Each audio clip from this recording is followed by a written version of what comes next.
मत्ती रचित सुसमाचार अध्याय 24। जब यीशु मंदिर से निकलकर जा रहा था तो उसके चेले उसको मंदिर की रचना दिखाने के लिए उसके पास आए। उसने उनसे कहा, क्या तुम ये सब नहीं देखते? मैं तुमसे सच कहता हूं, यहां पत्थर पर पत्थर भी न छूटेगा जो ढाया न जाएगा। और जब वह जैतून पहाड़ पर बैठा था तो चेलों ने अलग उसके पास आकर कहा, हमसे कह कि ये बातें कब होंगी और तेरे आने का और जगत के अंत का क्या चिन्ह होगा? यीशु ने उनको उत्तर दिया, सावधान रहो, कोई तुम्हें न भरमाने पाए, क्योंकि बहुत से ऐसे होंगे जो मेरे नाम से आकर कहेंगे कि मैं मसीह हूं, और बहुतों को भरमाएंगे। तुम लड़ाइयों और लड़ाइयों की चर्चा सुनोगे। देखो, घबरा न जाना, क्योंकि इनका होना अवश्य है, परंतु उस समय अंत न होगा।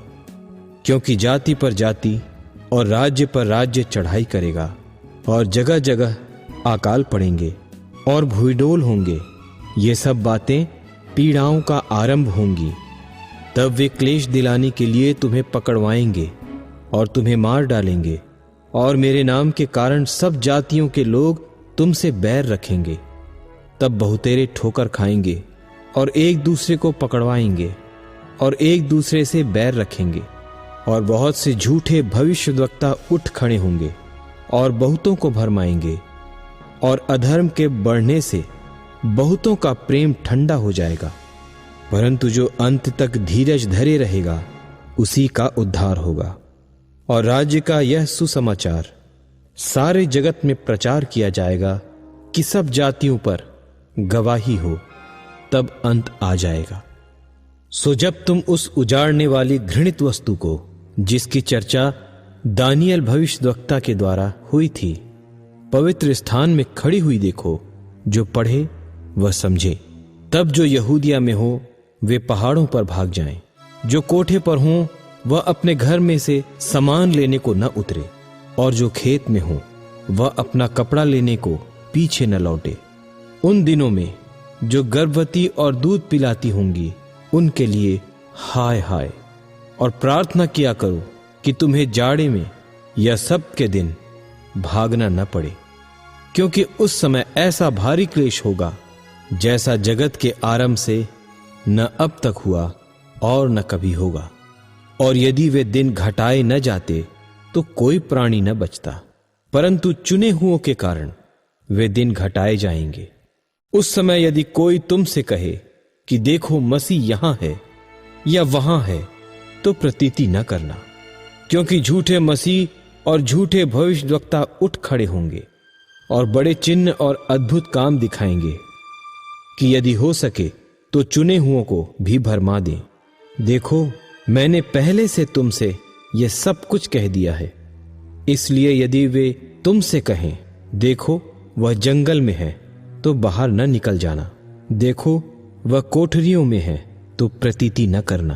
क्योंकि जैसे बिजली पूर्व से निकलकर पश्चिम तक चमकती जाती है, वैसा ही मनुष्य के पुत्र का भी आना होगा। जहां लोथ हों वहीं गिद्ध इकट्ठे होंगे। उन दिनों के क्लेश के बाद तुरंत सूर्य अंधियारा हो जाएगा और चांद का प्रकाश जाता रहेगा, और तारे आकाश से गिर पड़ेंगे और आकाश की शक्तियां हिलाई जाएंगी। तब मनुष्य के पुत्र का चिन्ह आकाश में दिखाई देगा, और तब पृथ्वी के सब कुलों के लोग छाती पीटेंगे और मनुष्य के पुत्र को बड़ी सामर्थ और ऐश्वर्य के साथ आकाश के बादलों पर आते देखेंगे। और वह तुरही के बड़े शब्द के साथ अपने दूतों को भेजेगा, और वे आकाश के इस छोर से उस छोर तक चारों दिशा से उसके चुने हुओं को इकट्ठे करेंगे। अंजीर के पेड़ से यह दृष्टांत सीखो, जब उसकी डाली कोमल हो जाती और पत्ते निकलने लगते हैं, तो तुम जान लेते हो कि ग्रीष्मकाल निकट है।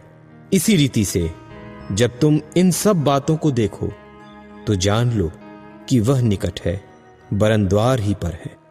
मैं तुमसे सच कहता हूं कि जब तक ये सब बातें पूरी न हो लें, तब तक यह पीढ़ी जाती न रहेगी।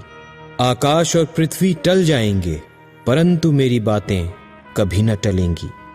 और उस घड़ी के विषय में कोई नहीं जानता, न स्वर्ग के दूत और न पुत्र, परंतु केवल पिता। जैसे नूह के दिन थे, वैसा ही मनुष्य के पुत्र का आना भी होगा। क्योंकि जैसे जल प्रलय से पहले के दिनों में, जिस दिन तक कि नूह जहाज पर न चढ़ा, उस दिन तक लोग खाते पीते थे और उनमें ब्याह शादी होती थी, और जब तक जल प्रलय आकर उन सब को बहा न ले गया, तब तक उनको कुछ भी मालूम न पड़ा, वैसे ही मनुष्य के पुत्र का आना भी होगा। उस समय 2 जन खेत में होंगे, एक ले लिया जाएगा और दूसरा छोड़ दिया जाएगा। 2 स्त्रियां चक्की पीसती रहेंगी, एक ले ली जाएगी और दूसरी छोड़ दी जाएगी। इसलिए जागते रहो, क्योंकि तुम नहीं जानते कि तुम्हारा प्रभु किस दिन आएगा। परंतु यह जान लो कि यदि घर का स्वामी जानता होता कि चोर किस पहर आएगा, तो जागता रहता और अपने घर में सेंध लगने न देता। इसलिए तुम भी तैयार रहो, क्योंकि जिस घड़ी के विषय में तुम सोचते भी नहीं हो, उसी घड़ी मनुष्य का पुत्र आ जाएगा। सो वह विश्वास योग्य और बुद्धिमान दास कौन है, जिसे स्वामी ने अपने नौकर चाकरों पर सरदार ठहराया कि समय पर उन्हें भोजन दे। धन्य है वह दास जिसे उसका स्वामी आकर ऐसा ही करते पाए। मैं तुमसे सच कहता हूं, वह उसे अपनी सारी संपत्ति पर सरदार ठहराएगा। परंतु यदि वह दुष्ट दास सोचने लगे कि मेरे स्वामी के आने में देर है, और अपने साथी दासों को पीटने लगे और पियक्कड़ों के साथ खाए पिए, तो उस दास का स्वामी ऐसे दिन आएगा जब वह उसकी बाट न जोता हो, और ऐसी घड़ी कि वह न जानता हो, और उसे भारी ताड़ना देकर उसका भाग कपटियों के साथ ठहराएगा।